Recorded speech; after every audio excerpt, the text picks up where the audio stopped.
Gentlemen, in this video, I go on to explain basically everything that you need to know about buying individual common stocks. Obviously, there will be some questions. If you get to the end of the video and you have questions, you can join me on Discord. Go to goldwire.io to sign up for membership. Aside from that, the only comments I would have is perhaps the valuation piece is a bit sparse. Perhaps I will do a full-blown course, but if you don't like it, get your free 99 money back, guaranteed. So, whatever. I would stress this point. I don't go into how to do a discounted cash flow valuation. I thought about recording another piece about this. You can go find a discounted cash flow valuation calculator if you want. At the end of the day, what really matters is that you pay a reasonable price. It doesn't matter if you... What really matters is that you buy a company that's growing. Growth solves most other problems. The only thing I would say is don't buy growth at a retarded price, and you'll be fine. And so I go on to explain how you should use free cash flow valuations or free cash flow yields as a method for comparison between securities. Aside from that, it's let's go with the old Buffett adage, right? We don't need to be arguing whether a security is worth $100 or $105. Buffett goes on, back in the day, explains that buying securities, identifying good companies to invest in, is like identifying fat women. You don't need to know exactly how much they weigh to know that when you look at a woman and you see that she's fat, you know that she's fat, all right? You don't need to know her exact weight to go, oh, she's fat. In the same regard, when you look at common stocks, you see a good company, stable growing revenue, solid margins, conservatively financed, offered at a reasonable price, and it's growing, that's a fat company. If it has a competitive advantage, then that's exactly what we're looking for. So in this video, I explain how we simplify things. All we're doing is we're simplifying things, and we're explaining how every man needs to start when he's young by investing and compounding capital. Time is on your side. The sooner you do this, the better. If you're 20 years old, you have a tremendous advantage on everybody, because by the time you get to 60, you will have 40 years of compounded returns in your favor. And if you start with 10 grand a year and add 10 grand thereafter, pretty soon you can get to a sum of 20 some odd million dollars and have a decent little retirement. So with that said, enjoy the video. I will see you later.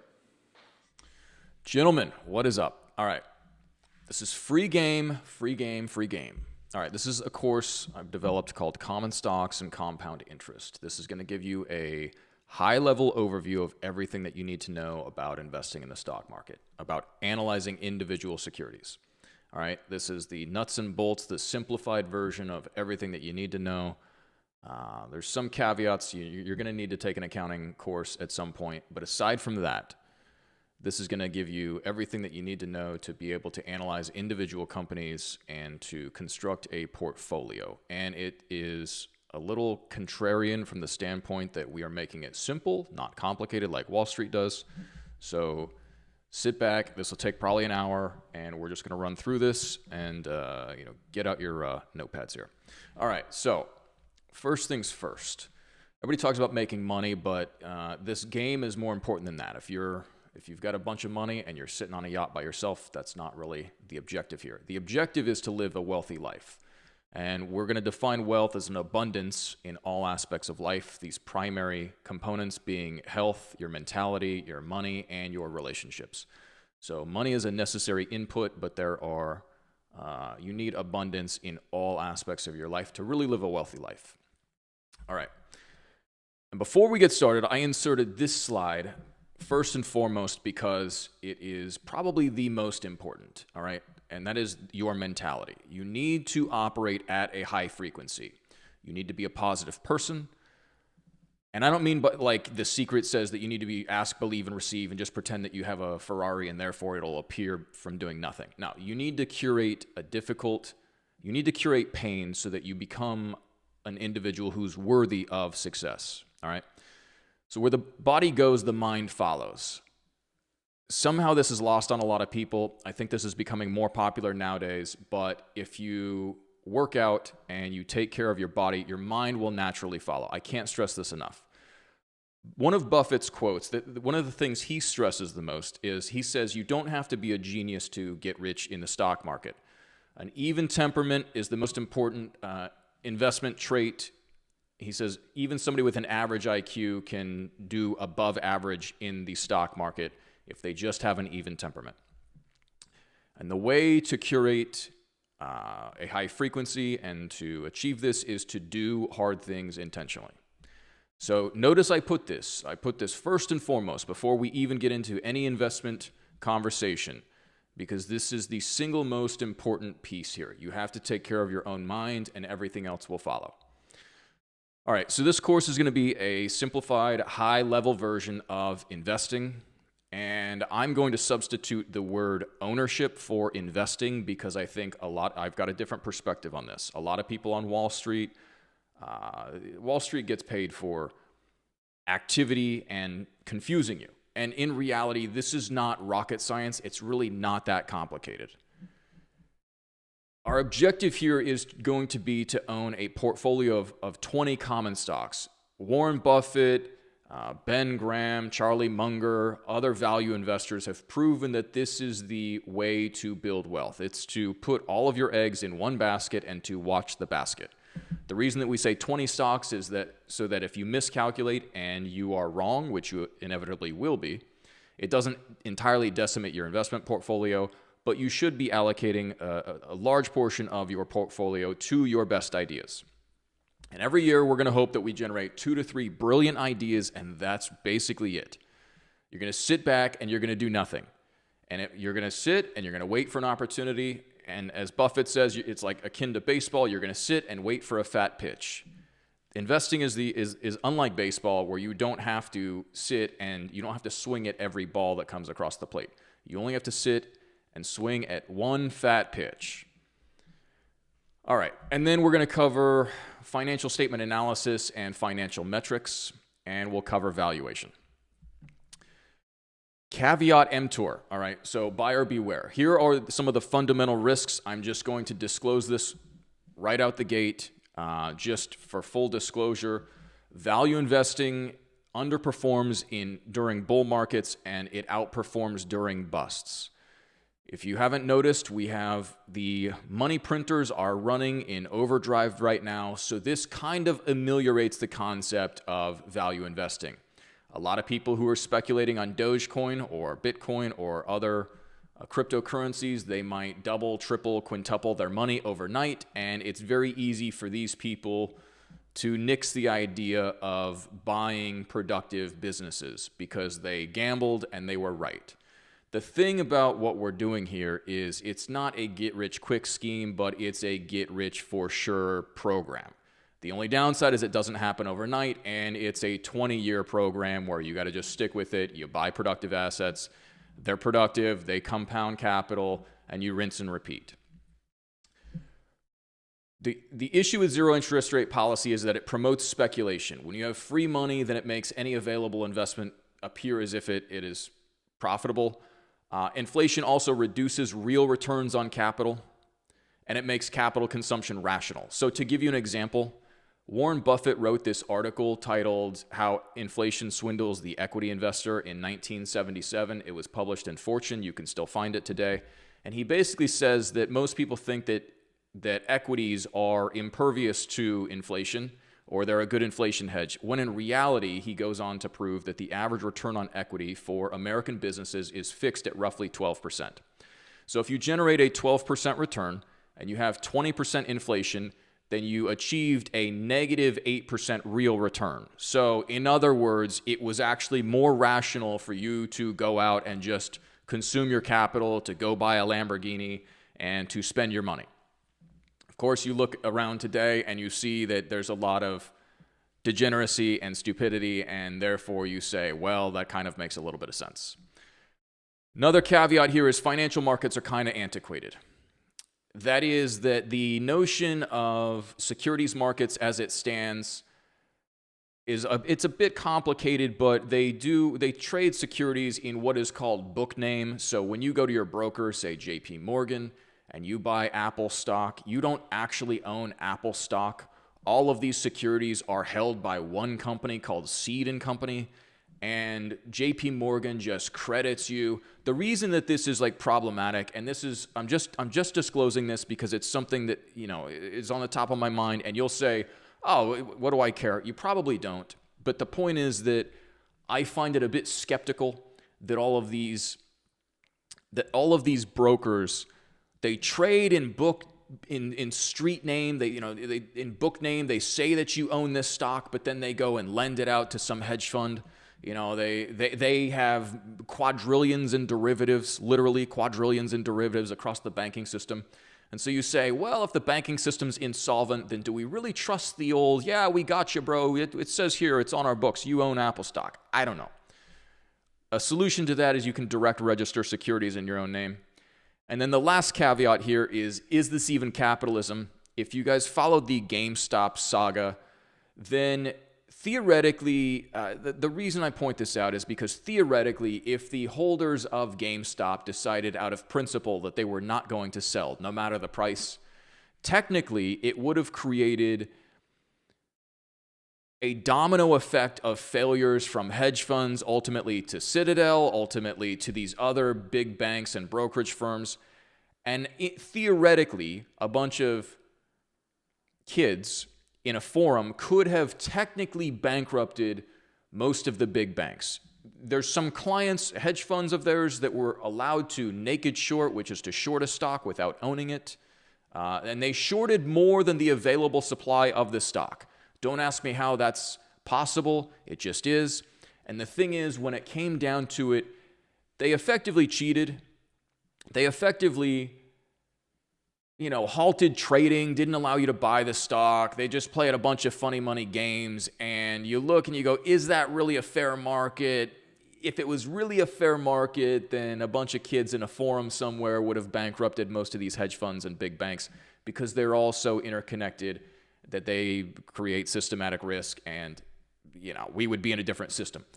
At any rate, not really, these are the things that you need to just assume as the risks of playing the game. It is what it is, and I just want to get those off my plate just to say that there's certain risks that you assume by investing in the stock market or by owning companies that you procure through the stock market. Is what it is. All right, let's move on.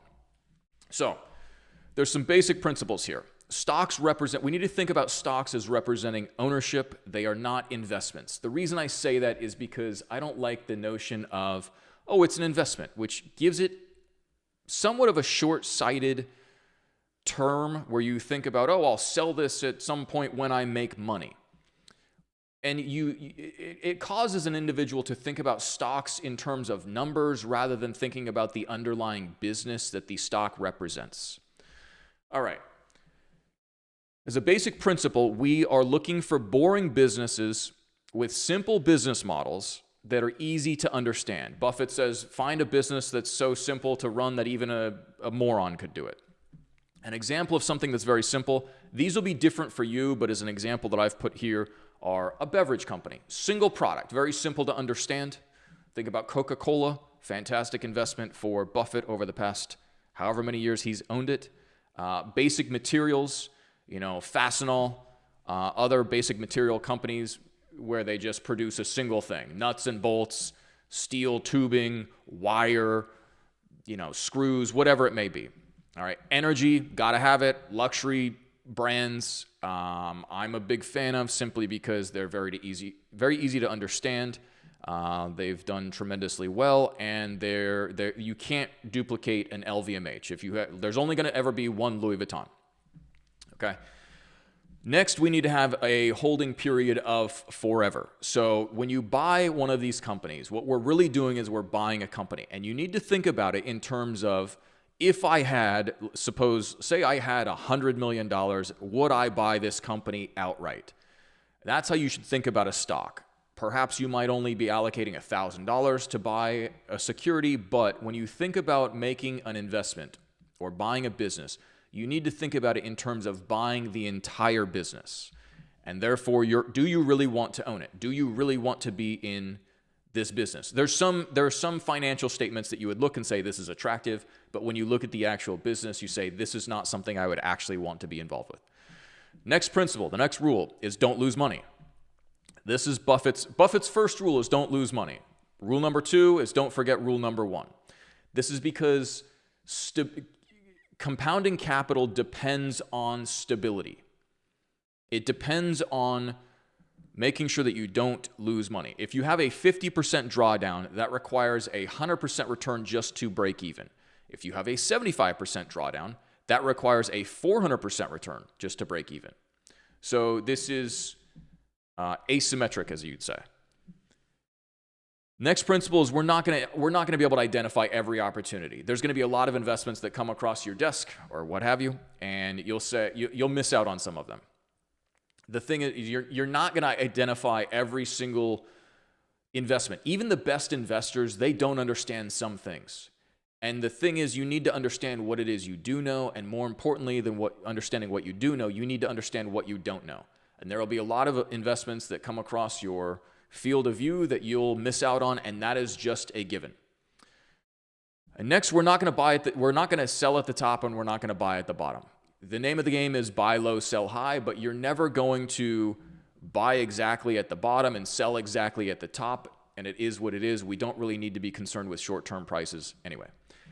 And lastly, and probably the most important, is if you are uncertain about a given situation, do nothing.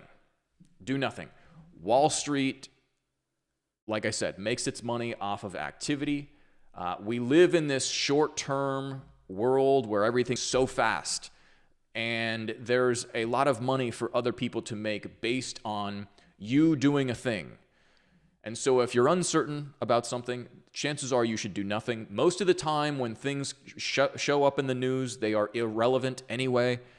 Most of the time when you see something in the news, it is because somebody wants you to take an action, and most of the time you should do nothing. All right, we're going to move on to things that you should avoid, and investment versus speculation. All right, you should avoid uncertainty. What we're doing here is effectively being a contrarian. We are going against the crowd to some degree. We are looking for undervalued opportunities that other people do not see for some reason, and we are presuming that over time the market is going to come to our conclusion rather than saying that the market is entirely efficient. This is what's taught in business school, and this is what I take exception to. I believe that markets are entirely irrational. They are just underpinned by people. And a common business school will say markets are entirely efficient. Any news or anything that has happened to a company is already priced into the stock, and therefore you should just trust that anything that has happened, any news that's happening with a company is already priced in. I disagree with that. So does Buffett. So do a lot of value investors. But if you're going to be a value investor, you're going to be a contrarian. That means you are going to go against the grain.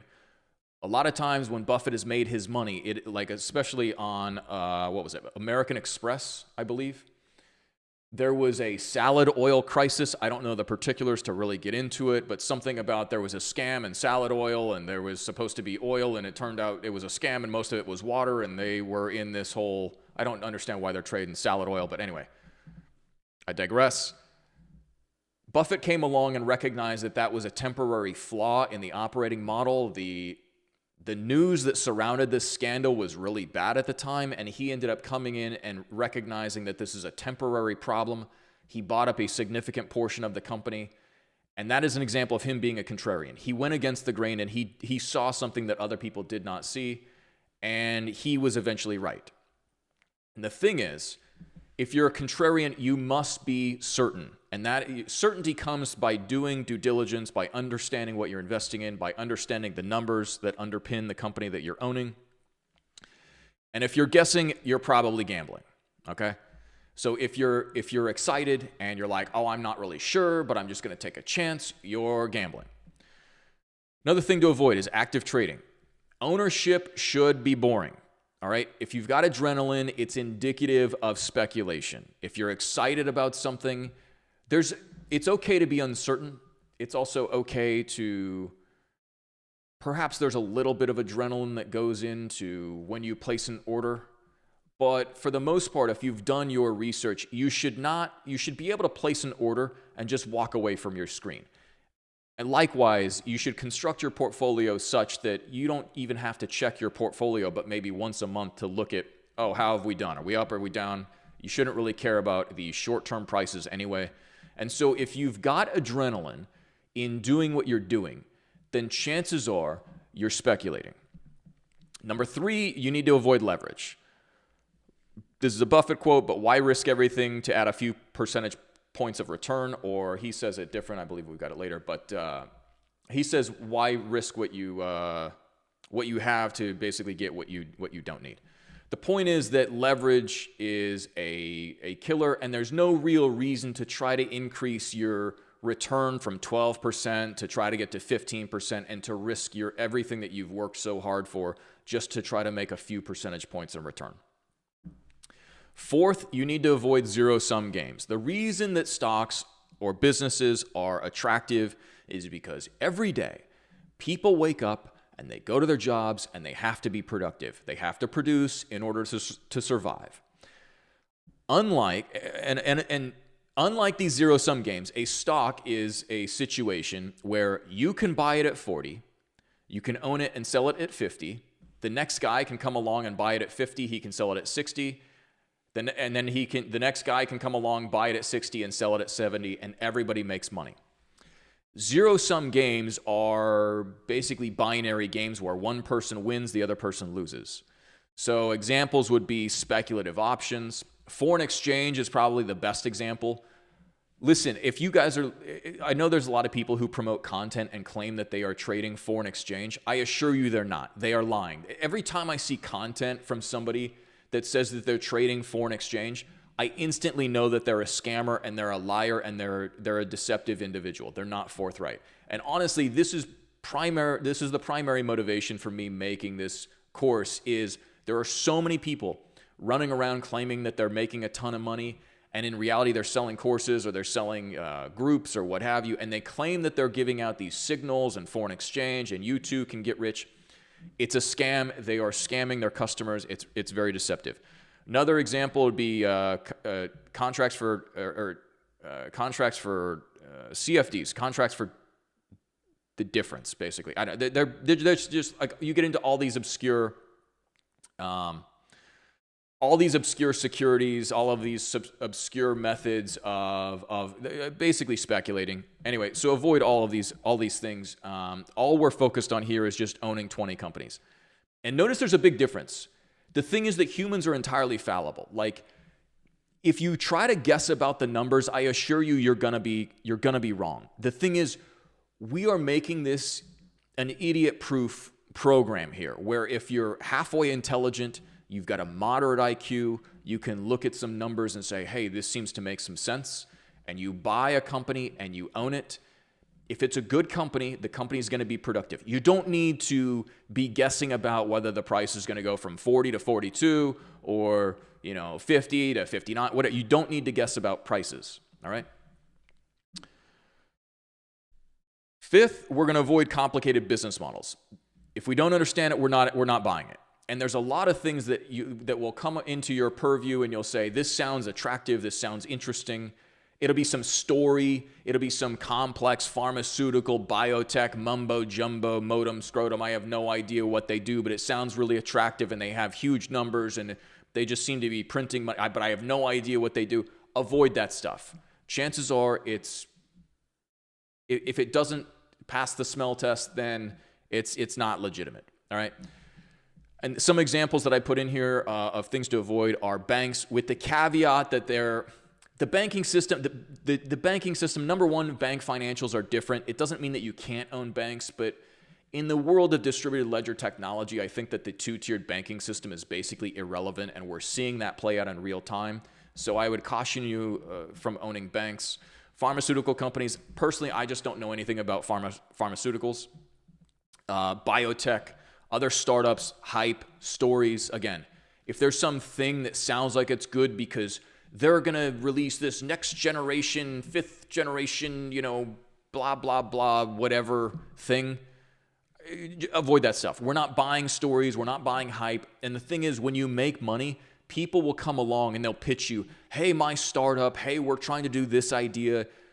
That's not our game.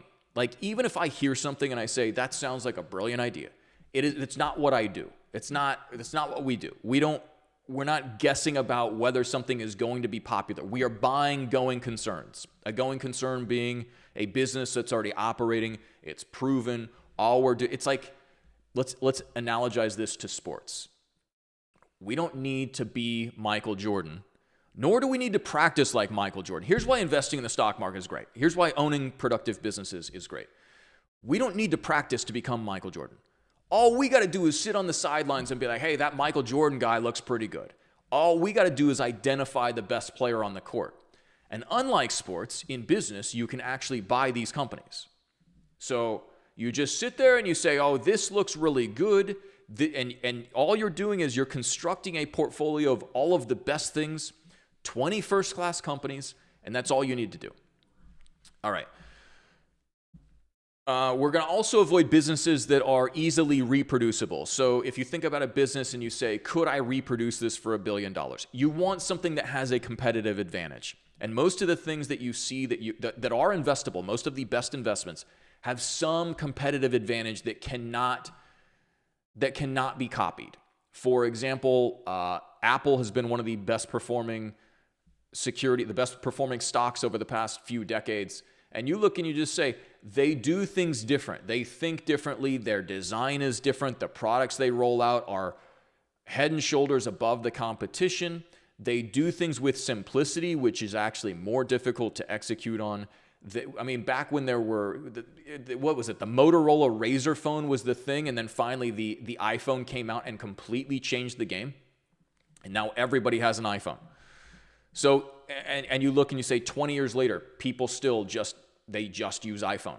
And that's an example where even if competitors want to come in and copy, there's patents, there's brand, there's a lot of goodwill, there's the pure execution of doing this very well that is very difficult to compete with. And you would say, if I gave you $1 billion, could you duplicate Apple? No. If I gave you $1 billion, could you duplicate some, credit collection company? Yeah, and that's a dirty business you don't want to be in anyway. So next, we're going to avoid microcap stocks. Microcap, let's just define as being less than $100 million in market cap. They're too thinly traded, they're too illiquid, they're too small. Like, to have $100 million in market cap is probably doing $20 to $50 million in revenue, maybe netting $5, $10, $20 million a year. Can be attractive, but generally at that price point, it's just too small to be sustainable, especially considering that the cost of being a regulated, a public company is going to cost a few $1 million a year. Generally speaking, you want to get at least above a $300 million market cap before you're considering investing in some of these companies because, again, you want stability and you want a proven track record. If a company's got a $100 million market cap, it probably doesn't have quite the proven track record that we're looking for. And lastly, and most important, we are going to avoid geopolitics, stories, and predictions. But most importantly, geopolitics. All right? This is the generation of short-termism. It's a distraction. There's always a thing going on, some war somewhere. I cannot tell you how many times you see a conflict and you're like, oh, wow, they're going to shut down the Strait of Hormuz, and that should be good for oil companies and good for defense contractors, and there's going to be a war and this, that, and the other. Sure, defense contractors have been phenomenal investments. However, by the time something hits the news, the old adage is buy the rumor, sell the news. In other words, buy the rumor of something happening, and by the time it hits the newspapers, it's already happened, it's already priced in, and that's when you want to sell. So you do not want to base your investment strategy off of this happened or that happened, therefore I'm going to do X, Y, and Z. All right. So like I said, our objective is to own 20 first-class companies. So what makes up a first-class company? And the subtitle here is we're going to own the best and we're going to disregard the rest. And that literally is, I'm telling you people, do not make this complicated. If you want to succeed in this game, listen, everybody else makes this complicated. It is not. And you're going to think like, oh, I have to be a genius. Oh, I have to own all these securities. Oh, my broker says that I need to own this. This other guy's trying to sell me this security. I need to be diversified and own thousands of companies. I say bollocks. The real money, and I just listen, the real money here is made in making this simple. Do not overcomplicate this. Everybody overcomplicates it, and they think that finance and economics is like this super obscure, complicated thing that only obscure geniuses can understand. The only people who are promoting that are the people who want to be these obscure geniuses promoting this false information. In reality, you'll make far more money if you just simplify this. So just if I could impart one thing, it is just simplify this, do not make it complicated, and you'll make far more money than your peers. I believe Charlie Munger, rest in peace, had a quote where he basically said, I only own a handful of securities. I own Costco. I own Li Lu's, a Chinese businessman who started an investment fund. He said, I own an investment in Li Lu's fund, and I own, I think it was, I can't remember the stamps company. And then I own Berkshire Hathaway. And he's like, why is it that I have such a concentrated portfolio, but yet my performance is nearly double the S&P 500? And it's because he just does this one thing. He does what everybody else does not. Think about if you talk to anybody who has an investment portfolio, what do they have? They have these ETFs with hundreds of securities. They own the S&P 500 with hundreds of securities. They own this for diversification. They've got international bonds. They've got this. They've got that. They diversify, but they diversify. And you say, what do you actually own? And they're just pieces of everything. Anyway, so this is how our contrarian approach aims to outperform by owning only first-class companies, all right? So we're looking for 20 first-class companies. Like I said, we need some diversification such that if one company has some salad oil crisis, it's not the end of the world for us. We just go, yeah, is what it is. I'm sure they'll figure it out, and we move on with our lives, all right? A first-class company is going to have the following characteristics. They're going to have a durable competitive advantage. That's going to be a brand. They're going to have a patent. They're going to have some unique value proposition that cannot be reproduced. But to give you an example, LVMH, Bernard Arnault, who bought LVMH way back in the day and created this conglomerate of a bunch of luxury holding. It's a luxury holding company with a bunch of sub-brands that produce leather goods, watches, jewelry, other fashion items, accessories, eyewear, champagne, hotels, etc. But it's all luxury goods. The reason that is attractive is because he has brand cachet. He has a brand. And once you have a Louis Vuitton or a Gucci or an Yves Saint Laurent or what have you, you cannot, you have something that cannot be easily reproduced. There's goodwill, and therefore, if you have a brand, you have pricing power. If Louis Vuitton comes out and says that their Keep All 55 is going to be $3,000 instead of $2,800, and they increase the prices by $200, there's nothing you can do about it. If you want a Louis Vuitton bag, you have to pay the price. Versus somebody who competes on price alone, they now have competitors that offer the same good. So you see how brand allows a business to produce a good and deliver it to the market that cannot be produced by another firm. Next, we want sustainable, significant, growing revenue. So you should have significant revenue. I would say significant is in excess of $100 million. There should be some sort of business that's proven here, and it should be sustainable. It should not, you should have sustainability being that you look at, let's just say sustainable and growing. So you should look let's say the year one that you analyze it, 5 years ago should have 100 million, then 120, then 150, then 180, then 200. You see that this is significant, it's sustainable, and it's growing. And you'll say, what constitutes growth? More than last year. It doesn't have to be astronomical, but you should have growth in excess of 10% per year is attractive. And in all of these numbers that I'll give you, I'm just going to highlight what's most attractive. Yes, there are some situations where you're going to make exceptions to these figures, but generally speaking, if you can get revenue growth that grows let's say, just think about that 12% return on equity. If you can get revenue growth in excess of that 12%, you're probably in pretty good shape. Obviously, a larger company is not going to grow as fast and is going to probably provide some more stability. And a company that is growing is probably doing something that's very innovative, and they're going to have the opportunity to reinvest capital back in their business. Next, you should have large margins. So I said here, brands have pricing power. Back to the Louis Vuitton example, brands have pricing power. So at the end of the day, when you take revenue and you minus the cost of goods sold, and then you subtract operating expenses, the brands or the company's operating income should be significant. And this is the result of having a high price for a product with good margins. Next, it should be conservatively financed. There's a lot of companies who make a lot of money using a lot of debt, and that's not something that we really want to risk our money owning. You can lever up a company, you can take on a lot of leverage, you can take on a lot of debt, and you can use it to produce attractive returns. But especially in the modern day, I think it makes sense to be personally leery of companies that are too highly indebted. I mean, a good example would be like Boeing and Hertz.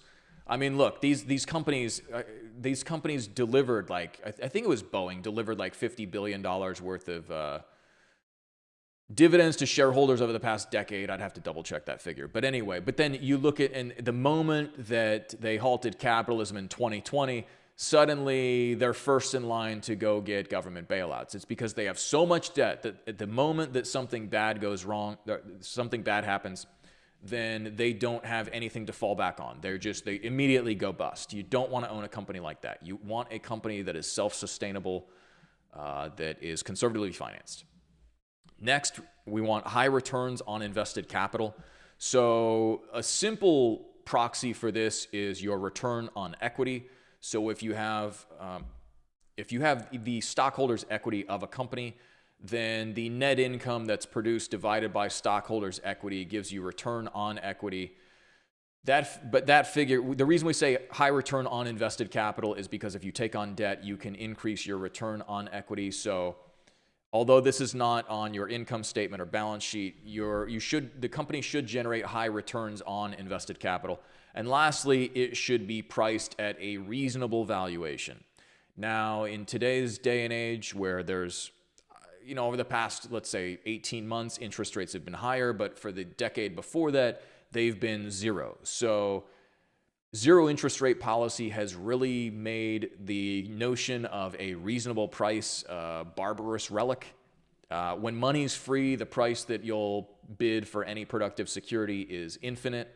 And so I would say that it's important to note that prices are inversely correlated with interest rates, and interest rates underpin the entire economy. Money is created from nothing.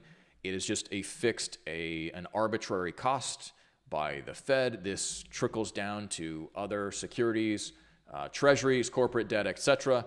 But what you need to know is that interest rates and asset prices are inversely correlated. So the higher the interest rate, the lower somebody is going to be willing to bid on a productive asset, and the lower the interest rate, the higher somebody will bid on a productive asset, which is why you've seen over the past decade with zero interest rate policy, all sorts of weird, ridiculous startups have gotten financed at nosebleed astronomical valuations. Okay. The next piece here is financial statements. So accounting is the language of business. There are 5 components of financial statements. They are the statement of income, the statement of current financial position or your balance sheet, the statement of cash flows, the statement of stockholders' equity, and the notes to financial statements. We're not going to cover all of these in detail today because there's just too much information to really cover. I would recommend that you take an accounting course, and you should know accounting well. You're never going to regret understanding how financial statements work. But we are going to cover the high-level broad strokes with respect to investing in individual common stocks. So to move on to your income statement, this is, and again, it's very high level, but this is a measurement of income over a period of time. And so what you're going to have on an income statement, you go look at financial statements, go to Yahoo Finance, go look at an annual report by a company, and you'll see they're laid out the same way, but your income statement is basically a statement of your current operations that explains how much did the company generate in revenue, what was the cost of the product they sold, how much did they spend on their operations, how much did they generate from operating, and then what other ancillary items did they have, other non-operating income. An example of that would be like some derivative or some other, the sale of an asset, etc., not core to their business. And then you have taxes and other expenses. It finally trickles down to your net income. And that is basically, at the end of the day, what you produced.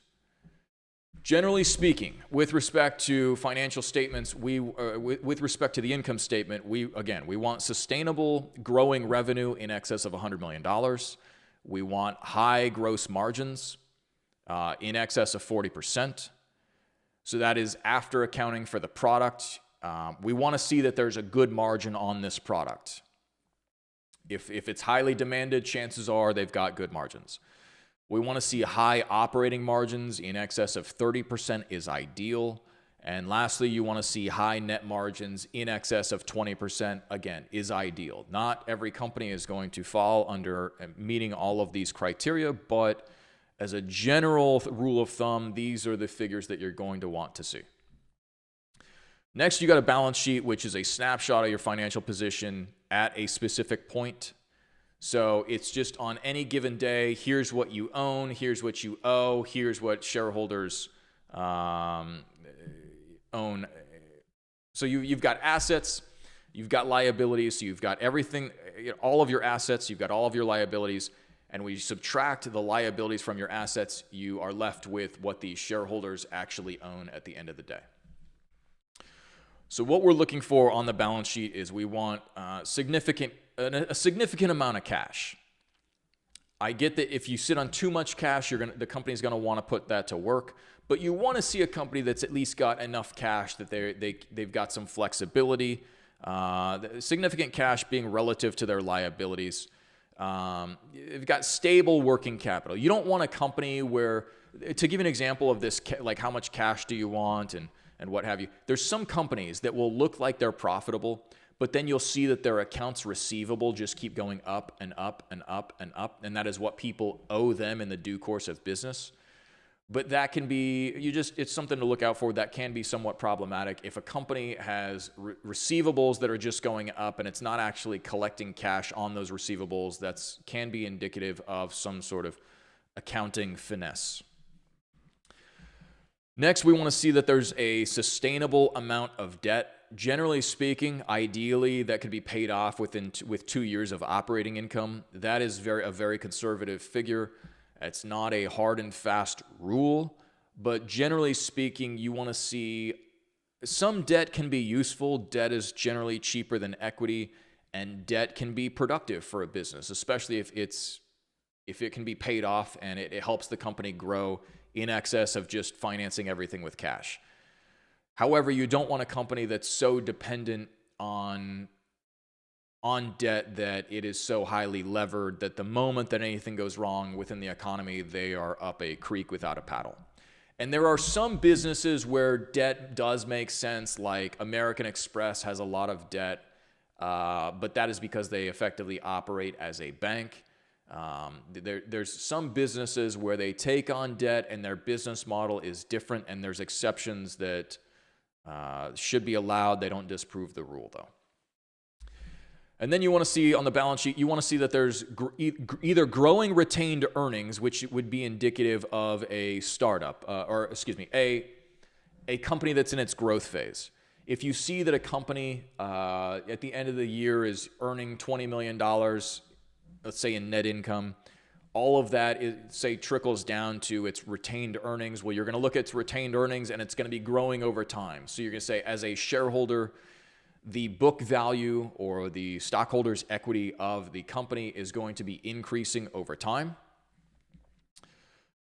unless there are significant dividends paid out. So dividends come out of retained earnings. So the only case where you wouldn't have growing retained earnings is if a company is paying out significant dividends, which would also bring into question whether the company, some companies pay dividends and that's attractive, but it also represents that the management believes that it's more effective to pay dividends and they don't have the opportunity to reinvest that back in the business. Generally speaking, it's more attractive. You want a company that's going to be able to reinvest its capital back into its business at a high rate of return.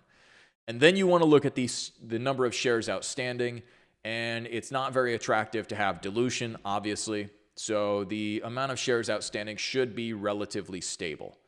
There might be some exceptions to this where an acquisition is paid with stock. But generally speaking, you do not want a bunch of dilution. Otherwise, it's just problematic. All right, and then the last one we're going to cover is the cash flow statement, which is a measurement of cash flows, or inflows or outflows over a period of time. So there's 3 sections to the statement, which are your operating, your financing, and your investing cash flows. They measure changes in cash in those respective compartments.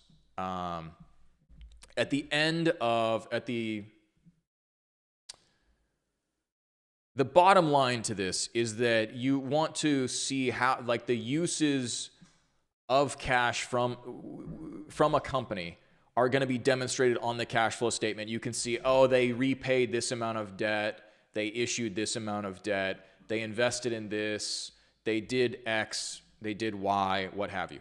But the most valuable piece here is that you can reconcile net income to free cash flow. Free cash flow being probably the most important piece of this equation. Free cash flow. Interestingly enough, there was a Buffett video. I don't have it, but there's a Buffett video where he talks about owner earnings, and he seems a bit coy to reveal that owner earnings is basically free cash flow.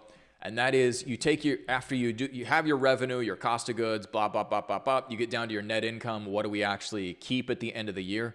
There's certain line items on the income statement that are not actually cash charges. So they either reduce or increase your cash. So the cash flow statement allows you to reconcile your net income to your actual free cash flow at the end of the year. So you're adding back in those non-cash charges to reconcile and figure out what is the actual free cash flow of the business. So what is actually theoretically payable to equity shareholders at the end of the day. All right, and then we're not going to cover changes in shareholders' equity or the notes to financial statements. The notes are obvious. There's just, when you create financial statements, there's some notes that'll be in a 10K being an annual report. There'll be notes in there, and they'll explain every single item. Here's how we calculated this. We depreciate office equipment over 5 years, et cetera, et cetera. If you want to read them, they're just notes. It's just commentary. The other piece is the statement of stockholders' equity, which just goes to account for the increase or decrease in stockholders' equity. So if a company issues shares to acquire a company, or it issues shares as part of its compensation to its management, or it buys back its own shares for its treasury, then that will be reflected on the statement of stockholders' equity. Now, the capital stack, I just want to bring this up. This is not a formal, this is more of an informal, there's no piece of the financial statements that say capital stack, but there's 2 sources of financing a company. And just to give you an idea of what makes up, what makes up this productive enterprise is you have to have, there's either debt or equity that's put into a business. So either it's shareholders that buy shares and there ends up being capital as a result of buying those shares that sits inside the company, or there's debt. And that is the way that there's capital that goes into an entity. And this is called the capital stack. The reason it's called the capital stack is because some capital has greater preference, a greater liquidation preference than others. So at the end of the day, if a firm gets sold or goes bankrupt and is liquidated, then there's a certain hierarchy to this capital such that it gets certain preference to be repaid. And so we say the capital stack refers to sources of funding and their priority in repayment. So to start at the highest tier of the capital stack, you'd have senior secured debt. So any bank financing there's probably going to be collateral as part of this bank financing agreement. Bonds would be secured by the company's property or a general obligation by the company. A mortgage would be secured by real property. Below that is unsecured debt. And we're simplifying this a little bit. There can be some nuance here. There's no definitive hard and fast rules as to what this is exactly called. There can be notes. There could be short-term debt. Sometimes you'll hear mezzanine debt, all these other different forms of debt. The point is that you've got unsecured debt, so it could be notes and payables. If a company owes its suppliers, then that's where this would fall into. Below that, you've got preferred stock. So this is technically an equity component. A preferred security generally has a fixed par value. It offers some form of dividends. It's viewed as being safer than common stock, but it doesn't have as much of the upside. And then at the bottom of the capital stack is your common stock. So that is generally the hierarchy of the capital that goes into form a business. Now, moving on. All right, so we want to invest in some first-class companies now. How do we find said companies? All right. So first and foremost, you need to own what you know. All right. Look around you. There's certain things that you do. You should pay attention. Every time that you separate with your money, you should say, who did I give it to? And you should pay attention. Why did I buy this brand? Why did I buy this product? Who did I buy it from? How did they come into my periphery? Why did I part with my capital? What brands do I own around the house, etc.? What brands do I like to wear, etc., etc.? So you're going to look at the brands, the products and services that you use daily, things that you are already familiar with. If you go to Home Depot, if you go to Lowe's, this should be specific to you. Each of us are going to have our respective fields that we know a lot about. And you can make a lot of money if, say, you're in home construction. You can make a lot of money owning, let's say, Lowe's stock versus somebody else who's familiar with, they like films and they say, oh, Lionsgate, that seems attractive to me. I know that they're coming up with some new franchise and this is an attractive company, etc.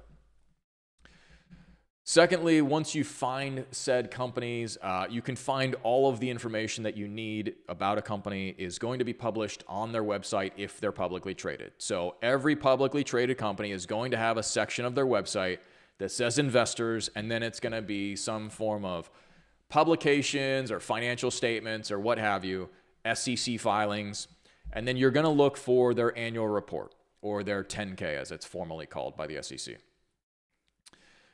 And in this annual report is going to be literally every single detail about the company that you could possibly want to know. They're all obligated to publish generally the same things. And so you're going to see their financial statements. You're going to see management discussion about their financial statements. You're going to see a complete overview of their business, the risks to their business, et cetera, et cetera, et cetera. And then lastly, you can look at equity market screeners. So you can say, based on the criteria of I want a company that does over $100 million in revenue with 30% gross margin or 40% gross margins, and they have less than $100 million in debt or a debt to equity ratio of X. You can put in all these criteria and then you can get a list back of companies that meet these criteria, and this is the single best way to discover companies that you don't yet know about. And a few good screeners are finviz.com and Yahoo Finance. Now, there's some financial metrics. So we went over the financial statements. Now, financial metrics are simple formulas that you plug in to simple formulas that you do to get some financial metrics. You calculate, what's the net income divided by stockholders' equity. You get return on equity. They're metrics. They're like little statistics that you get about these companies based on their financial statements. So, sometimes these will be published. Sometimes these are not. You can find a lot of these on like Yahoo Finance. They've got a statistics section where you can find a lot of these. But some important financial metrics that we'll just go over here are, number one, the size of a company, which is its market capitalization. Its market cap being the total number of shares outstanding times the current price. Secondly, you're going to want to look at the growth of a company. This is generally not published, and you're going to have to do some calculation here. But you're going to want to look and say, on a 5 and 10 year basis, has this company grown significantly? There's a lot of companies that look like they would be attractive, but you look at and you're like, how much revenue do they do today? 5 billion. Sounds like a lot. How much revenue did they do 10 years ago? 5 billion. Okay, so they're basically stagnant, and you look at their stock, and it's basically stagnant. So I would say growth is one of the primary inputs in a company. It's one of the primary factors that you want to look for in a company. If a company's not growing, its stock is not going to go anywhere. Next, you got profitability. So you've got your operating margins and your net profit margins. These are readily available on Yahoo Finance. You look at their efficiency, return on equity or return on invested capital. Return on equity is readily available on Yahoo Finance. Generally speaking, you're going to want to see a return on equity that is in excess of 15%. And then you're going to look at leverage. You want to see that a company is conservatively financed. And so you're going to say, oh, the debt to equity ratio or debt to EBITDA. So EBITDA is loosely almost akin to operating income. You're going to say, oh, the amount of debt divided by EBITDA, how quickly could this debt be repaid? Generally speaking, the lower that figure, the better. And then you're going to look at some valuation metrics.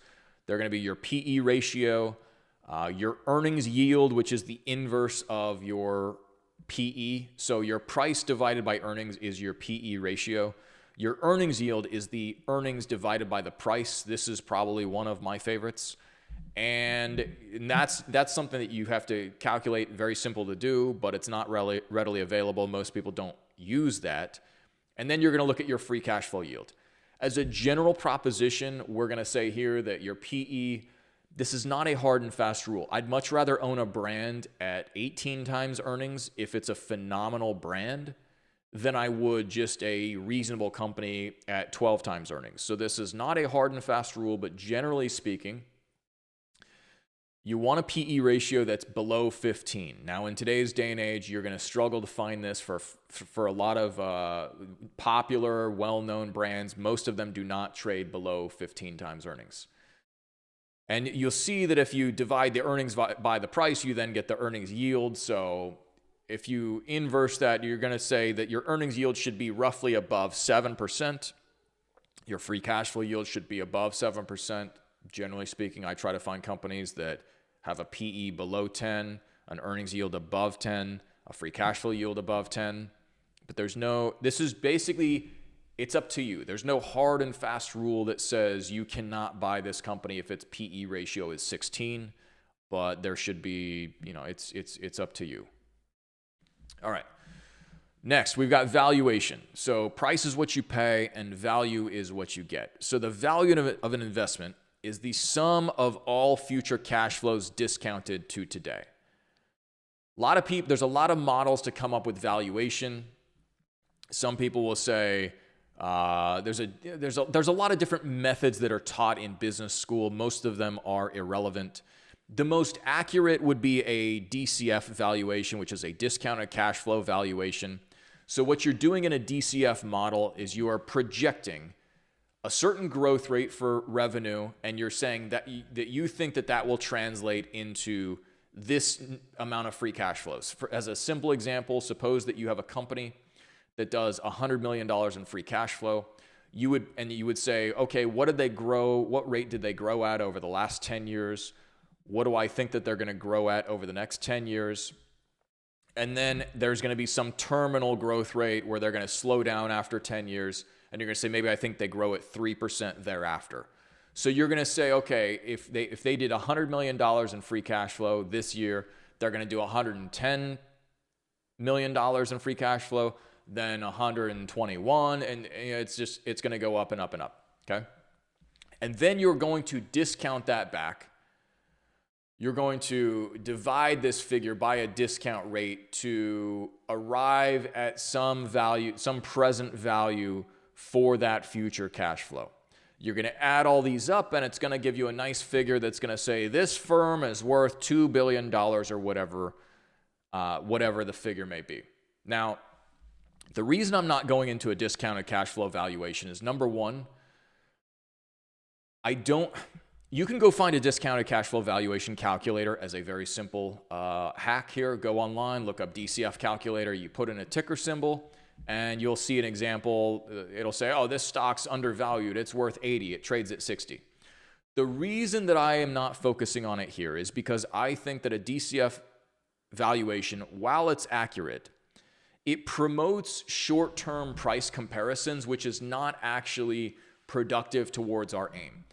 I don't think that we should be looking at companies and saying, oh, this one's worth 80 and it trades at 60. That represents a 20 whatever percent discount to its intrinsic value, and therefore I'm going to buy this stock. That is one way that you can play the stock market, but in my opinion, you're just playing the stock market. You're just playing prices. And I think DCF calculations, while they're good, they promote short-term price comparisons. Like I said, you'll look and say, oh, it trades at 80. It trades at 60, it's worth 80. Okay, $20, that's my profit. I'm going to buy now, I'm going to wait, and et cetera. But you're just playing a price game. In reality, you're much better to own a business that has a high return on equity than you are about worrying about the price necessarily.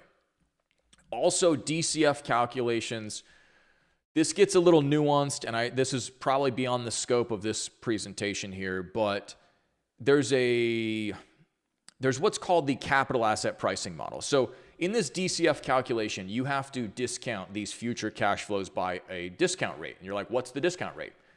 It's arbitrary. It's up to you. You just come up with one. And it's based on what is your required rate of return. Generally speaking, a discount rate will be 9 to 10% roughly for stocks, but it depends. And what they do is they come along and they say, okay, we know the cost of debt is X percent. And then they ascribe a value for the cost of equity. And the cost of equity is determined by saying, they use the capital asset pricing model. And you can look this up, it's a bunch of math. And what they say is that the more volatile a stock is, the riskier it is, which is not necessarily true. So this is where this DCF calculation kind of breaks down a little bit. Not a lot, but a little bit.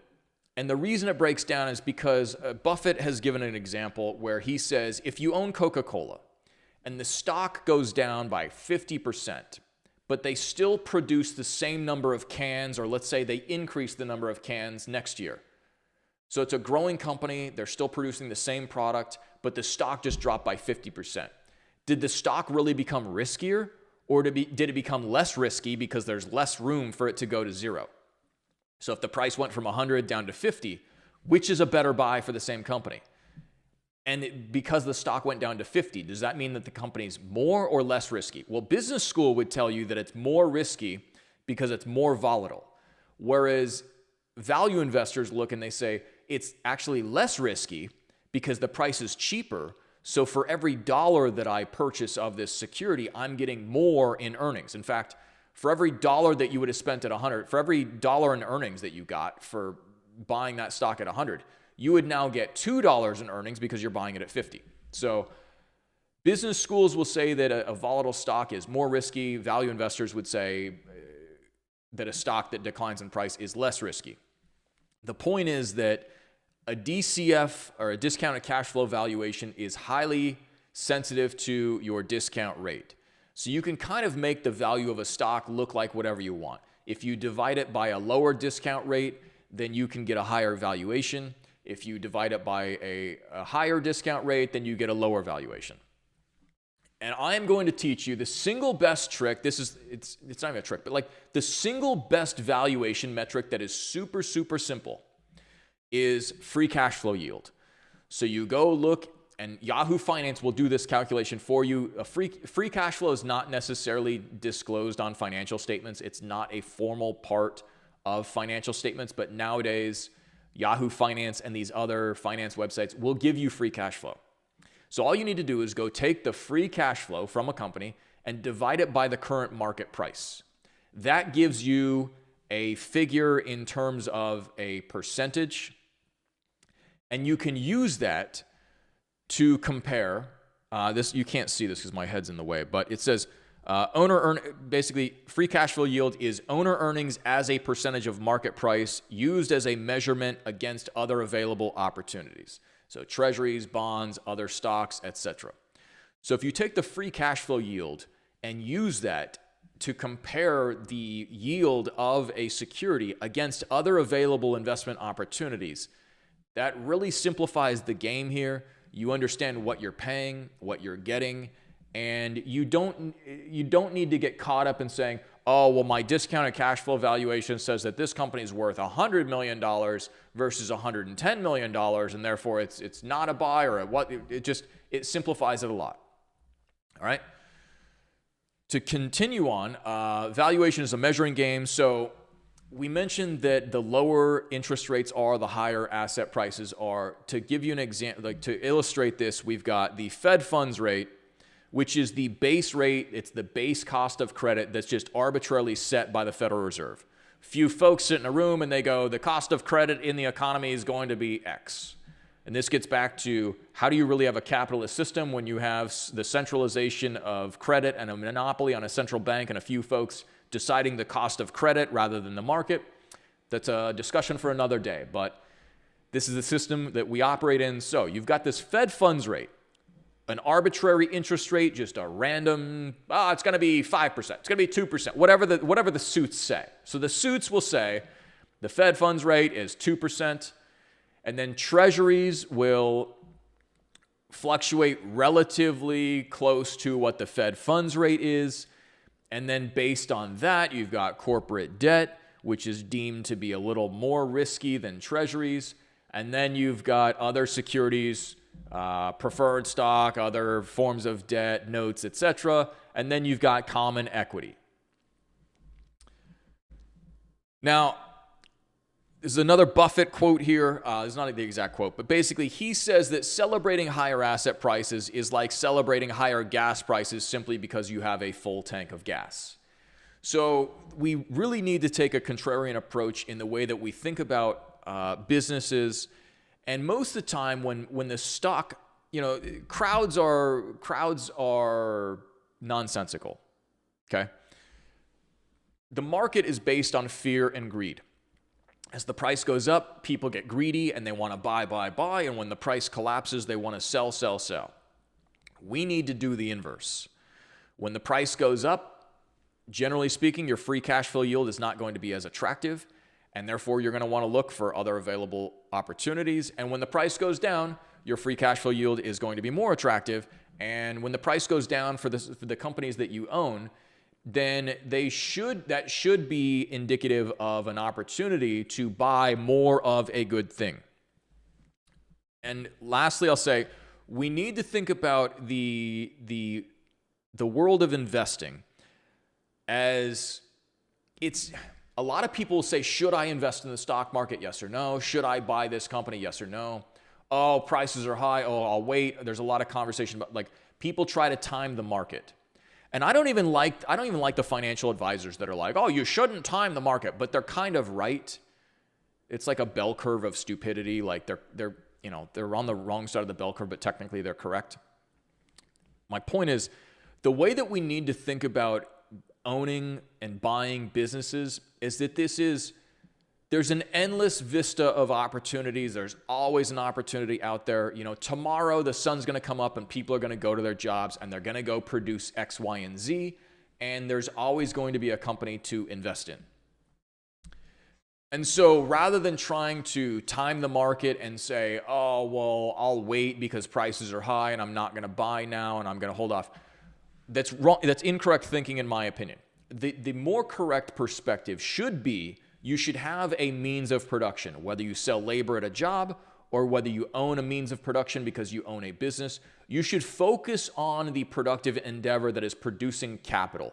Unless you're worth $100 million or more and you have some huge nest egg that then you need to be concerned about capital allocation decisions. You should be focused on the thing that is actually producing the capital in the first place. And when you get capital, you go look at the available investments at the time and you buy whatever is most attractive and you rinse and repeat.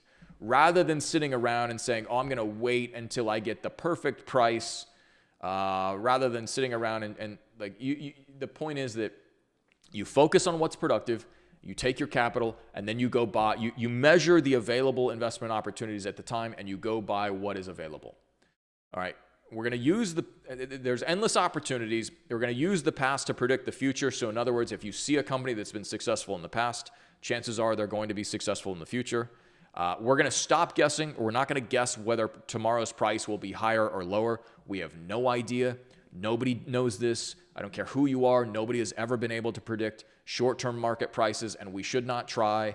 Anybody who's claiming that they're predicting, anybody who claims that they're trading is probably losing money. All right. And we should be engaged in the act of constantly exchanging fiat to purchase the means of production. That's all we should be doing. You do the productive endeavor, you produce money, you take that money, and you go buy productive businesses. All right, so to give you an example, this is a hypothetical company. This is the nuts and bolts, the high overview of the way that we should be looking and analyzing a security.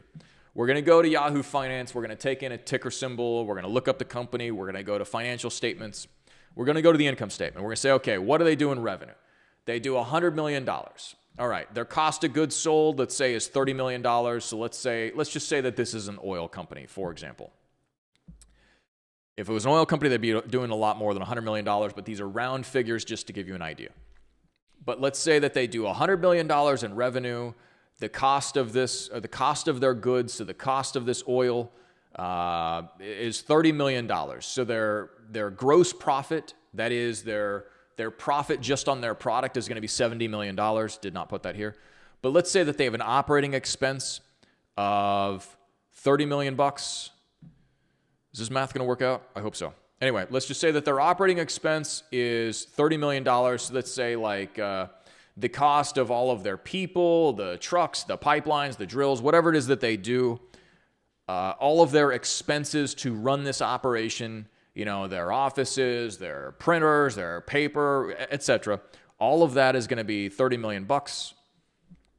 The operating income, yeah, this math is right. Okay, so their operating income is going to be $40 million. Phenomenal margins. Their operating margins are 40%. And let's just say you've got these other ancillary items. Let's say they have some debt, so they pay $5 million in interest expense. And let's say they pay $7 million in taxes, roughly. That would give you a net income of $28 million. Now we're going to take the net income, right? And this would be available on both the income statement and the cash flow statement. But you would take the net income and for simplicity, we're just dumbing this down here, but I just wanted to demonstrate that there is a difference between free cash flow and net income. Hypothetically, if there was depreciation, so let's say that they said, oh, our oil well becomes less valuable, less useful over its life, and they write it off, they're going to take a charge on their income statement for, let's say, $2 million for some oil well, and they're going to say, we're going to depreciate this oil well over 10 years, let's say. And let's say that the depreciation charge is $2 million. Well, it's not a real cash expense. It's an accounting finesse that, yes, they're recognizing that they're recognizing that this asset becomes less valuable over time, but to reconcile their net income to their free cash flow, you're going to add back these non-cash charges. And this is a little more complicated, but for the sake of our presentation, I'm not going to get into how to reconcile this, especially when you can just go to Yahoo Finance and you can look up free cash flow. So let's say that their free cash flow is $30 million, and then you go look at their total market capitalization of the company is $200 million. And let's say that there's 40 million shares outstanding, and the price per share is $5 a share. Their free cash flow yield which is going to be, you're going to take their cash flow, which is $30 million, you're going to divide by $200 million, and you're going to get 0.15, move the decimal place over 2 points, and you're going to see that they have a free cash flow yield of 15%. So as compared to, let's say the 10-year treasury is 4%. Let's say that you could go, let's say you can go get a CD at a bank, and let's say that's 4.5%. Let's say that the average rate on preferred stock is 6.5%. And let's say that, you could go buy some other debt, the average rate of some form of other debt that you would invest in. I don't know what it would be, but let's say that's 8%. And so at the end of the day, when you compare this, it's much easier to use your free cash flow yield as a measuring stick to say, oh, this could be an attractive company to own. At the end of the day, if I buy now based on the current price every year, let's say that this has a lot of assumptions, right? And we'll break down the assumptions in a second. But you're going to say, if I buy this company every year in owner earnings, I'm going to get a yield of 15%. And also, if this company is going to grow, so say it expands and gets more oil wells and does more in revenue, then this free cash flow yield can go up and grow over time. So you might say it's 15% this year, could be 16% next year, 18% the next year, 25 per 22, 25, 28, and pretty soon, in 10 years, you're earning a free cash flow yield on this company that could be 50%. So if you put in 10 grand and every year thereafter, perhaps you're making $5,000 a year. Again, rough example, but the point is that it's a lot easier in terms of valuation. I feel like valuation is one of the primary components, and I'm simplifying this and breaking this down in a very simple fashion, and it makes our entire presentation. You'll say, most stock market courses would be super complicated, and you'd be doing a DCF calculation, et cetera, et cetera. This is the simplest way that you can break down valuation, and this is a simple tool that I don't think a lot of people focus on. But if you look at your free cash flow yield, this is a simple way that you can look at a company and be like, oh, bam, rule of thumb, 15% free cash flow yield. I at least get a general idea whether this is attractive or not. Now, of course, you're going to want, here are the caveats. You're going to want to go back to this company and say, okay, how much debt do they have based on interest expense? You're going to go look at their balance sheet, and they probably don't have a ton of debt. They might. You're going to say, is this actually a going concern that's sustainable? Was the revenue actually based on oil production and not based on some other non-cash, derivatives or some hedging or some other thing that was, is this revenue actually sustainable? Is it a result of their real operations, et cetera?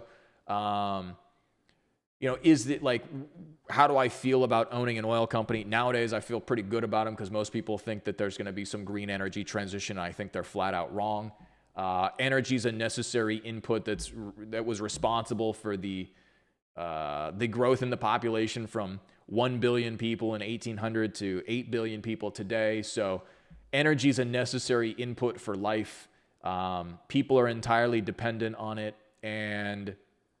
But that's a contrarian perspective. That is why you're going to get a 15% free cash flow yield on, say, something like an oil company. In today's market, you're probably going to get it closer to a 20% or even 30% free cash flow yield on some of these companies because oil is particularly hated.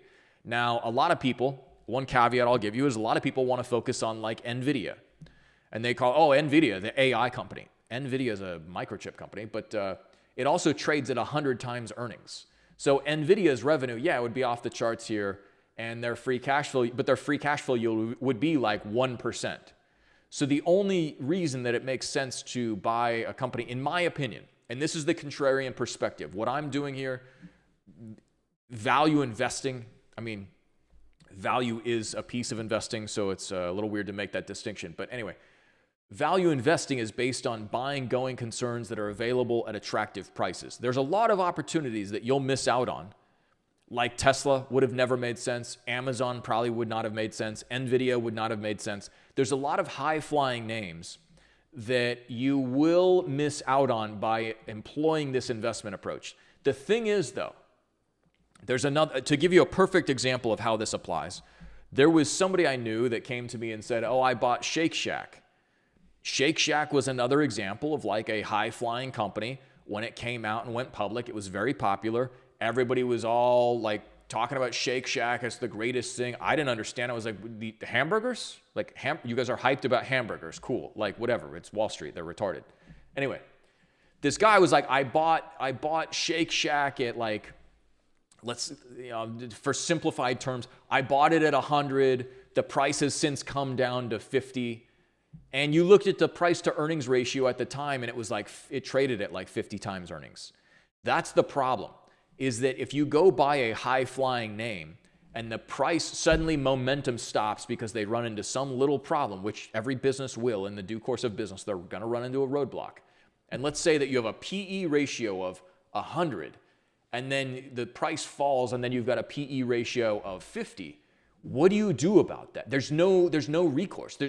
You're going to buy more of like an overpriced company? That's why I can't get on board with like buying companies at 100 times earnings. You're like, what is your recourse if the stock falls by 75%? What do you do then? There's no answer. So, moving right along. All right, to give you, let's move ourselves out of the way here. To demonstrate the power of compounding. This is the effect of compounding $10,000 per year invested annually. So you're going to invest $10,000, and every year thereafter, you're going to add another $10,000. This is entirely doable by anybody by most people, most men, most people who are hardworking, who really apply themselves. You can get a job and you can figure out a way to save 10 grand a year. I'm not going to, it's doable. Let's just say it's doable. I get that this doesn't apply to everybody. But if you're not saving at least $10,000 a year, you should strive to become more productive so that you can. And you should be aiming to save at least 10 grand a month, not just 10 grand a year. So I would say 10 grand a year is like the bare minimum. You need to get to 10 grand a year. And in this chart, we're demonstrating the effects of compounding just $10,000. In reality, you need to get to $10,000 a month, and that's where this game really applies. But to give you an example, here are the years. So this is the term on the left-hand side, and this is the rate of return over the top. So you see 10 grand invested at over 20 years at 10% per year. You end up with a balance of $697,000. Invested at 15%, you're at $1.3 million. If you take same $10,000 a year, let's just go down to 50 years. Over 50 years. So think about this. This might seem like a long period of time, but look at Buffett. He's done it. Other people have done it. If you start at 20 years old, by the time you get to retirement age, 70, you're going to, if you take just $10,000 a year, you could do this working a job. You'd have a balance of $13.9 million just off of earning a 10% return per year, which is doable. Now, 15%, let's say, especially in today's market, you're probably going to be challenged to achieve 15% unless you're really good and you own some really solid companies. But let's say that you do earn a 15% return over 50 years, you'd end up with a balance of $93.8 million. Now, I get that this is a bit on the extreme side. However, it does demonstrate that this is doable. Buffett's track record, this guy's 93 now, so he's been investing for, I think close to 60 years. But, and he's also had an average return of about 19% since the inception of his partnership. So somebody who put in just $10,000 once, I believe, would be over $100 million. So it demonstrates that it is doable. But let's say that the main takeaway here, too, is the sooner that you begin investing, the better. Because think about this. You don't want to get to 40 years old and then think about investing in the stock market. You want to start when you're 20, because time is the real factor that helps you here. And so think about this. If you start at 40 and you invest for 20 years, by the time you're 60, and let's say you earn a 15% rate of return, which is good, you're going to have $1.3 million. Now, assume that you started when you're 20 and you started with this process. By the time you're the same age, you're 60 years old, you'd have $23 million. So there's a huge difference, 1.3 at 60 versus 23 million at 60. So this just goes to demonstrate that the sooner you start investing and buying productive businesses, the better. But regardless, you need to start today. All right. So here's a few principles for business ownership. Number one, start today no matter the amount. Like there should be no excuse to not own productive businesses. The only case is if you have debt, which is at high interest on a credit card, etc., and you're paying in excess of 15%, pay that down first before you're buying companies. You should not be engaged and you should not have any consumer debt. So eliminate your debt, and then you should be allocating money to buy productive businesses now. And there's a tremendous educational aspect to just being involved in buying, to being involved in the stock market. Again, I like saying buying productive businesses rather than investing, but you should, I mean, ideally the target we want to get to is to buy at least $100,000 in businesses per month. All right, I get that that might be a stretch for a lot of people, but even if you, our previous example with getting to $23 million over a course of 50 years can be done with $10,000 per year. That's $1,000 per month. But if you get to if you can get to $10,000 a month by having a productive business and you can save that money, this is within the reach of a lot of people. They can do this. Then you're going to be in a great position. And if you say, oh wow, that's a lot of money, yeah, it must be nice, da da da da da. Drop the victim mentality, find a method to become more productive. You're not going to get there by cutting lattes and like reducing your spending. Find a method to become more productive, whether that's being an entrepreneur at your company or by establishing a company and owning a means of production. And again, our objective here is to just own 20 companies, and our holding period is forever. You're sitting there saying, oh, when do we sell? When do we sell? I'll get to that in a minute, but basically never, all right? Basically never. You just want to own 20 companies, and you want these to be such high quality companies that even if the stock market falls by 50, 60%, you're going to still just be sipping your coffee. Oh yeah, stock market fell. Okay, cool, that's cool. And you're going to buy more. You want to own such solid companies that if the prices collapse, if the stock market closes, what have you, you're like, yeah, cool, that's great. I don't care. All right. Concentration, inactivity, and time are your friends. These are basically an anathema to Wall Street. They say diversification, you need to be trading, and everything's got to be quick. No. We're not engaging in any trading. No short-term activity, all right? We want to be concentrated. Again, we want to own just 20 first-class businesses. You know, if there's another Buffettism, but he says, you know, if you owned private businesses and you owned a dry cleaner, you owned a gas station, and you owned like a restaurant, people in your local community, like let's say you own those down on Main Street, you just own a dry cleaner, a restaurant, a gas station. People would be like, oh wow, what an enterprising businessman. You're well diversified. You own 3 businesses. So the point is that owning 20 companies just because they're publicly traded, the same rule applies. Like 20 businesses is well diversified. You just need to make sure that you own first-class businesses. And then you're not going to trade, and we're just going to use time is going to work in our favor. All right, here's the Buffett quote. Never risk what you have and need for what you don't have and don't need. So again, don't use leverage, all of the things we covered before. And lastly, we're going to stop guessing about tomorrow's prices. You have no idea whether the value of a stock tomorrow as determined by the rest of the market is going to go up or down. Again, prices are all based on the way that people feel. And people are entirely irrational.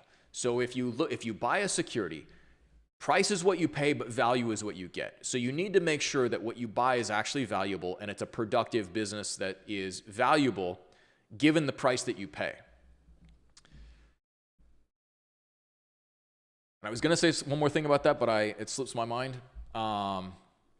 Here's what it is. Another Buffettism. He gives this analogy, and he says, if you bought a house for $100,000, and say it was a good house, and then somebody came along tomorrow and they said, oh, I'll give you $80,000 for this house. Would you panic and be like, oh my God, I need to sell the house. I need to sell the house. It's only worth $80,000. I need to get out of the house. No. You'd be like, no, thank you. Have a nice day. And I don't, you wouldn't think anything of it. You'd just be like, no, thank you. I'm not selling the house for 80 grand. I just bought it for 100. The point is that somehow this logic is lost on stocks, when you buy a stock for $100 and somebody comes along and they bid $80 for it, and suddenly people panic and they're like, oh, I need to sell this stock.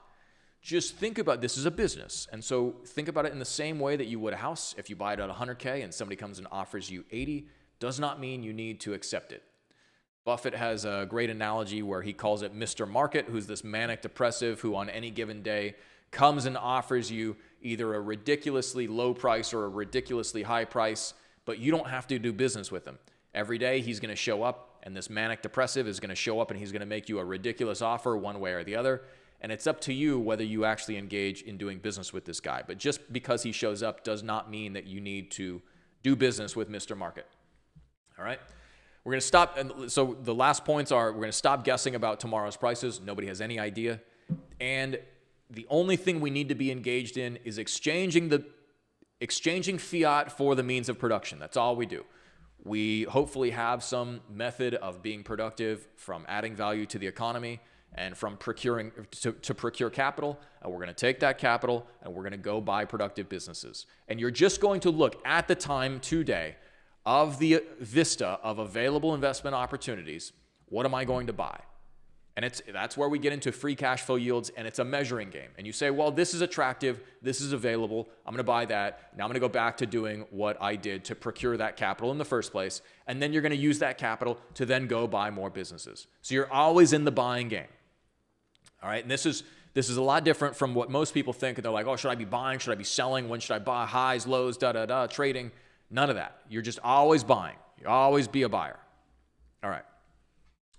And now we get to the point where we say, well, you got to sell sometime, perhaps. So on the topic of price declines and panics, big money is made by going where the crowd will be in the future. So as a general rule of thumb, this isn't necessarily related to panics or declines in prices, but when you find a low price, especially in a market where you say this is undervalued and you're going to be a contrarian, this is where the big money is actually made. It is by going where the crowd is going to be. So for example, I think oil companies are significantly undervalued right now.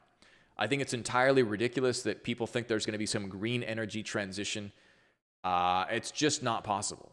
And therefore, you look at these oil companies and you say, wow, what a fantastic opportunity. And for the most part, they trade at ridiculous valuations. The rest of the crowd hates them. Most of Wall Street hates them. The Treasury is like, oh, don't finance oil companies.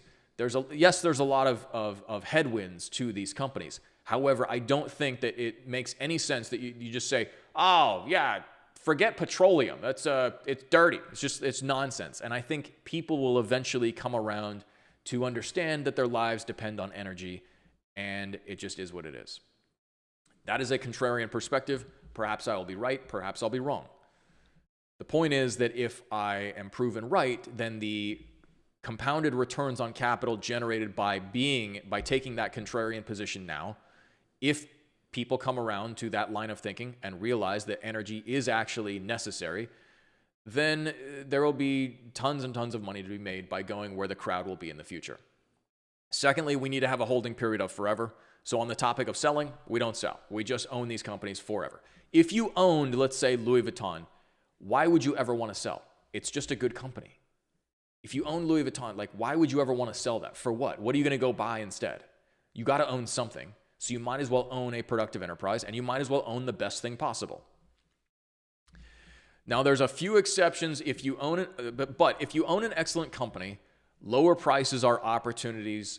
They are not problems. So again, you need to train your mind to be a contrarian to some degree, and to recognize that a lower price today is an opportunity. Just because you bought the stock for $100 and it goes down to $50, that does not mean you liquidate it. If you've done your research and you are certain that this is a first-class company, and you go and you review your assumptions and you go look at it again and you say, no, I'm not wrong, this is a great company, just because the price is lower in the current market does not mean that you need to sell. And in fact, you should train yourself to think the inverse of natural psychology, and you should view that as a buying opportunity.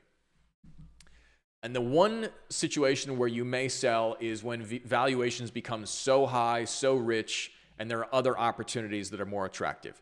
So if you buy a company at, say, 10 times earnings and it goes up to 35 times earnings, and you have the opportunity to sell that, and you can go buy another company at 10 times earnings that's equally as attractive, then that might be a situation where you sell a bit of a company simply because the market is offering such a ridiculous price and you view another opportunity as more attractive. Lastly, financial dogma. Wall Street profits from confusion and activity. Wall Street is the only place where the man in the Rolls Royce pulls up to take advice from the man who rode in on the subway. This is a Buffettism, again, but Wall Street makes money from creating confusion. Anybody with a moderate IQ and an even temperament, so you're neither greedy, you're neither fearful, you're stoic, you're calm, cool, and collected. Being inactive, being stoic, being not agitated easily is a huge benefit as compared to other competitors in financial markets. But anybody with a moderate IQ and even temperament can compound capital at a significant rate by owning stocks. A little bit more of financial dogma, like we discussed before, the capital asset pricing model. I just put this in here because there's a lot of things that are pushed by Wall Street that are just patently false. Like, you'll talk to any MBA and you'll be like, hey, what do you think about gold? And they'll be like, oh, it's a barbarous relic. And you're just like, yet every central bank buys it and gold is the principal asset that is used when credit systems collapse. Like, it's not a barbarous relic, all right? But there's a lot of stupidity that's promoted by business schools, and it serves the system. It doesn't necessarily serve you. An example of this is the notion that treasuries are risk-free. You know, this kind of calls into question the entire system, but if you say that treasuries are risk-free, then why is there a discussion about like that? If treasuries are risk-free, then why is there always a discussion about a government shutdown? Oh, we got to finance, or a default on the debt. Why is there a discussion about a default on the debt if they're risk-free? Anyway. Lastly, trading terminals promote short-term trading. Robinhood, all these apps. Number one, I would say don't use these fintech applications that, like Robinhood, like as an example, don't use Robinhood. Like it might be simple and convenient, but they halt trading when it serves them and their financial sponsors. Use a legitimate brokerage firm, and brokers will tend to offer two different methods of trading. There's the plain vanilla, just input your order, you put in a limit order, I'm willing to spend X price for this stock, submit, and you walk away and you forget about it and you just make sure the order got executed and you go about your day. There's the other platforms that they develop, which are these nice fancy trading terminals, charts and graphs and moving averages and RSI and all these indicators. And this is what you see on notice I did not put in any financial charts and graphs, and I did not put in any trading terminal. You don't need any of that. You just need to look at financial statements as compared to price. But these trading terminals will cause you to engage in short-term speculation, and they are not necessarily to your benefit. And they're a great way that you can lose a lot of money really quickly. They turn stocks from being ownership of productive businesses, they turn them into being numbers on a screen and charts and moving candlesticks and whatnot. I would just say avoid them at all costs. You don't need them. If anything, you can check your brokerage account once a month and you can buy some more securities, and then you can walk away and rinse and repeat once a month, come check it, and then that's it. You don't need to be looking at these short-term market prices. You should be judging the performance of your portfolio on even yearly is very short-term. 5 years. Look at how you've done over 5 years, compare it perhaps to the market, but you really don't need, you can look at the performance year over year, but even that is very short-term. Over the course of maybe 2, 3, 5 years, that's where you can start to say, okay, how are these companies actually performing? But you need to have a very long-term perspective. All right, lastly, here's the pitch, here's the plug. Got to do it. Goldwire is an investment club. I've put this together simply because there's a lot of false information that you see online. It really irks me that you go, here we go. it really irks me that you got a lot of people online who are really just doing it's a lot of self-serving. It's a lot of selfishness, but it's borders on deceptive. There's a lot of deceptive business practices that are going on, particularly amongst young kids on YouTube. There's a lot of courses and a lot of like Lamborghini grifting, and this personally irks me. And so I'm solving my own problem here. Number one, it's because I want a like-minded community of individuals that allows for the open discussion of different ideas. There's a lot of investments where if you're a contrarian in an investment, you're going against the grain, and you need a second set of eyes to say, hey, am I seeing this correctly? What am I missing about this investment opportunity? Why is this a bad idea? So I think there's tremendous value for individuals to be able to join a community of like-minded individuals, of people who will hold each other accountable, a method to gain a different perspective, or a new set of eyes on a given investment idea. And it's a method for people to hold themselves accountable and to achieve progress. So if you're interested in joining a community of like-minded individuals who are committed to just the long term, the 20-year game of buying solid, productive companies, and you probably can gain some insight into some other companies that other people are investing in, go to goldwire.io. I will be running a portfolio in the open and publishing a list of our holdings for members, and also periodic updates with our performance. I'm sure there will be some companies that we buy that are that you otherwise would not have found. But first and foremost, I think the primary value add is in being able to associate with a group of like-minded individuals who are committed to long-term capital stewardship. So I'm going to leave it there. Gentlemen, have an excellent day, and I will see you later.